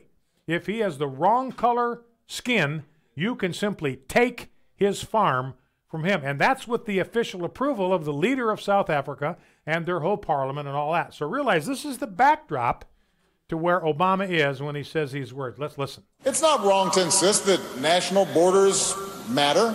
That's, whether you're a citizen or not, is going to matter to a government, that laws need to be followed, that in the public realm, newcomers should make an effort to adapt to the language and customs of their new home. But that can't be an excuse for immigration policies based on race or ethnicity or religion. There's got to be some consistency, and we can enforce the law while respecting the essential humanity of those who are striving for a better life.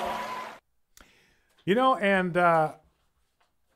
one of those deals where, you know how when somebody says something and then they say but? You can forget everything that he said before that word, before that adversative. The only thing that matters in what he said is what he says after the but. That's the only thing you got to pay any attention to. So all this bloviation about assimilation and making an attempt to adapt, that doesn't mean anything because President Obama does. That's just window dressing. So it's what he says after the but that is significant. That can't be an excuse for immigration policies based on race or ethnicity or religion. Well, number one, our immigration policies are in no sense based on race or ethnicity. They're not based on that whatsoever. It says they can't be based on religion. There's no reason why they cannot be based on religion, because if your religion, which Islam is a religion, and it pervades a totalitarian ideology like communism, the law is very clear that you can prohibit these people from migrating into your country. We could ban immigration from all Muslims today, which I believe we should do as a matter of fact. We could ban Muslims in total from immigration in the United States, and we would have the legal right to do it. But remember, if you're talking about, and there's no religious right to migrate to the United States doesn't exist. There's no religious First Amendment right to be able to immigrate to the United States. It just simply is not there. You know, and people say, well, you discriminate against Muslims. That's racial discrimination. Well, no, it's not, because Islam is not a race. It is a totalitarian ideology, and we certainly can discriminate against people who hold to a totalitarian ideology. That's why the Communist Party is banned in the United States of America, and if it's not, it ought to be. Focal Point American Family Radio, back with your calls, 888-589-8840. Hey family, this is Lauren from Living Life with Lauren, and I want you to know just how much I appreciate you, and I count it an honor and a privilege to bring you interviews weekly with godly speakers, teachers, and authors that point us all to a closer walk with Jesus. Thank you for listening, telling your friends, downloading our podcast, and of course connecting with me on Facebook, Living Life with Lauren, and Lauren Kitchen Stewart. I would love to hear from you. We're heard every Saturday evening at 8 Central Time on American Family Radio. Join us. The problem in our day is very similar to the problem in Elijah's day, if I might make that statement. It's not so much that we have rejected God, but that so many of us have made him such a small part of our lives. He's our Sunday God. Join Dr. David Jeremiah for his series, Someone Like You, next time on Turning Point. 5:30 a.m. and 7 p.m. Central on American Family Radio. Netflix continues to ignore the outcry about 13 Reasons Why. The American Family Association, along with Parents Television Council and several other pro-family groups, have reached out to the streaming service urging the cancellation of their program. Netflix has not even responded to our letter. Instead, they released an even more vile Season 2 and are producing Season 3. Netflix CEO Reed Hastings says their program is engaging and that it fosters discussion of taboo topics like suicide and sexual assault. But at what cost? 14-year-old Anna Bright and several other teens have committed suicide after watching the show. Hastings calls our objections propaganda. Does he feel the profitability of his company is worth more than the lives damaged or lost because of his show? Please sign our petition to Netflix, learn more, and share our action alert when you visit afa.net. And pray Reed Hastings will recognize the dangers of 13 Reasons Why. American Family Radio. You're listening to Focal Point with Brian Fisher. Focal Point, Brian Fisher. Howdy, and welcome back to this last segment of today's edition of Focal Point on American Family Radio. We'll go to the phone calls here in just a moment. I just want to acquaint you of a movement by pedophiles. They are trying to attach themselves to the LGBT community. They're calling themselves now minor attracted persons, MAPs, or MAPs for short, and they're trying to attach themselves to the LGBT community. And the LGBTs are not having anything to do with it. They don't want any part of that. Even though there are some very prominent homosexuals like Harvey Milk and a guy named Terry Bean, I mean, they seduced, they were pedophiles. Harvey Milk got a United States postage stamp out of the deal for convincing a 15-year-old teenager to move out to San Francisco so he could be his little boy toy. So there's not exactly purity of conduct here on the part of the homosexual crowd, but at least the homosexual community, the LGBT community, has finally found something that they're still willing to consider sexual deviancy. And don't forget, we look at pedophilia, we recoil, we think it's sexual deviancy. Don't forget that's the way everybody felt about homosexuality about 2 decades ago, 3 decades ago. So things can change. All right, well, let's go to the phones and see what everybody thinks. Let's grab a call from Kathy in Baker City, Oregon. Been through Baker City many times, Kathy, when I lived in Boise. What's on your mind? Talk to me. Well, the Russian thing. Yeah. It just makes me sick to listen to what mainstream media is doing with this. I can't believe it. I think President Trump needs to be supported. He is our president, and rather than trying to, because it is, in the long run, destroying our country, to keep all of this ludicrous anger and whatnot going.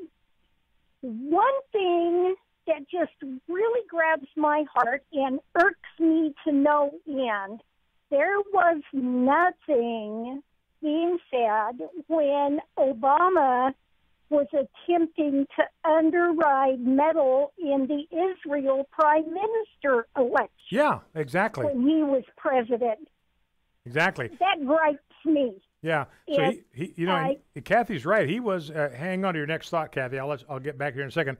But Kathy's right. President Obama actually tried to work under the radar to defeat Benjamin Netanyahu the last time that he stood for an election. And now these people want to complain that the Russians are trying to do the same thing here. Come on, give me a break. Which side of the fence are you going to be on? You can't sit on it. Yeah. Well, and also, Kathy, you look at what President Obama did in his relationship with Russia. I don't see any strength there. He didn't stick up to them. In fact, he was actually trying to sell us out. Remember when he had that hot mic moment with Dmitry Medvedev?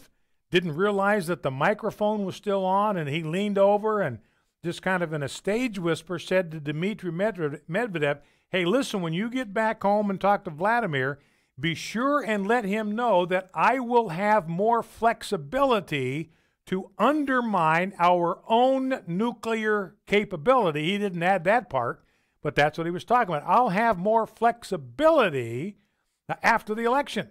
Then I'll be able to cut back on our nuclear stockpile like crazy. I'll take a weed whacker to that thing. I can't do it now because I'm running for re-election. I got to pretend that I'm all for American strength and all that kind of stuff. But what's he doing there? He's selling us out, his own country, selling us out. And so these people have a nerve to complain that Trump is the traitor and that Trump is weak, can't stand up to Russia. I beg your pardon. All right, Kathy, listen, thank you very much for the call. I appreciate that. Let's grab a call from Pete in Venice-ville, South Carolina. Pete, welcome. What's on your mind? Hey, Brian. Great show. Thank you. It's funny. I spent 2.5 hours today that I could ill afford calling all my I keep my senator's phone numbers and my representative and many others on my phones, and I call them. I call them all the time. And I simply ask the question, what is a senator or representative? Has he made any comments about the Helsinki summit? And I wait for the response, and they read me off the website their comments. And I'll tell you what, Tim Scott and Lindsey Graham both betrayed us. And what they do is they've been very detrimental in their comments. Everybody can call them or look on the website and see what they said. But they were detrimental in their comments about President Trump. Tom Rice was affirmative, but not really strongly in his comment. But so many. I think I'll tell you what you said earlier about our enemies are not the Russians; it's our own the people inside the CIA betraying us. A lot of the rank and file are really great people. Don't get me wrong. Yeah. Don't get me wrong. But we have the ideological communists and socialists in these organizations, the Obama appointees who are our problem, and it's the same for the Republican Party. It's not the Democrats, it's the Republican Party. I think, honestly, the Republican Party, their plan is they don't want to win this November. Mm-hmm. They don't want to win. I think they want to lose the election this November. I think the establishment Republican hierarchy, the Reince Priebus's and all those, they want to lose for a couple of reasons. One is they get more money when we're the underdog, and two is they can't stand Donald Trump. And I even waited on the line to make I called the White House comment line today and said, I was from the way in, I love Donald Trump. And I was a cruise guy, but I love Donald Trump. He's a saint. Mm-hmm. Okay, Pete, well, listen, I appreciate the call. Thank you for that. I look at Tim Scott and I look at Lindsey Graham, and, the only one that disappoints me there is Tim Scott, because I'll tell you about Lindsey Graham. Lindsey Graham is out for Lindsey Graham. Everything he says is calculated to whether it makes Lindsey Graham look good or bad. And so he puts his finger in the wind. Which way is the wind blowing? And then I'm going to say that. And he's looking at the cacophony that's erupted against Trump the last couple of days. He said, okay, I better run out in front of those people and pretend I'm leading them. It's like the guy that said, there go my people. I must follow them, for I am their leader.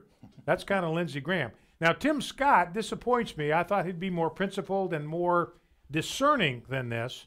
But again, discerning Republicans are seeing through this thing. They're realizing what Pete was saying. Look, the problem here are our own people. This is what Trump was trying to say. His problem is not the Russians. His problem is Americans that are working in our intelligence services. All right, Leonard in Mobile, Alabama. Welcome, Leonard. What's on your mind? Hi, Brian. Hey. In response to your question, I don't think Donald Trump meeting with Putin proves that he's guilty of treason any more than it does when Ronald Reagan met with Gorbachev. I think it's a nothing burger, and I think they're strictly trying to blow this out of proportion to try to come up with a reason to defeat Donald Trump during the midterms and the re-election in 2020. And I think he accomplished some very good things by discussing the situation in Syria and Iran and North Korea and all these other trouble spots. And I just feel like the left is trying to do anything they can to discredit him and try to get him out of office. Yeah, and I agree, Leonard. I agree, Leonard, and that's an excellent call. I appreciate that. And I want everybody to think for a second, just put your thinking cap on and imagine that Barack Obama had been the one to conduct this summit meeting. So Barack Obama goes there to meet with Putin, and what would the left be saying if he had said exactly the same things that Donald Trump had said? Well, in their view, he would be hating on America, and that's good. They loved it when Barack Obama said critical things about America. When Trump does it, all of a sudden it's different. All of a sudden it's bad to criticize America. When President Obama goes all over the world and does it, that's marvelous. That's wonderful. This is a breath of fresh air, this honesty and transparency about our own dark history. But when Trump says anything critical about our intelligence agencies, well, all of a sudden, he's a traitor to the country. And they would have praised Obama for his diplomacy. Look at our wonder boy meeting with the Russian leader and standing with him shoulder to shoulder and connecting the two of them together to protect peace around the world. Be a completely different story. All right, let's grab a call from Les in Lima. That's not Lima, ladies and gentlemen. That is Lima, Ohio. Les, welcome. What's on your mind? Talk to me. How you doing, Brian? I listened to you on the way home from work. I love your radio show. Great. Thank you very much.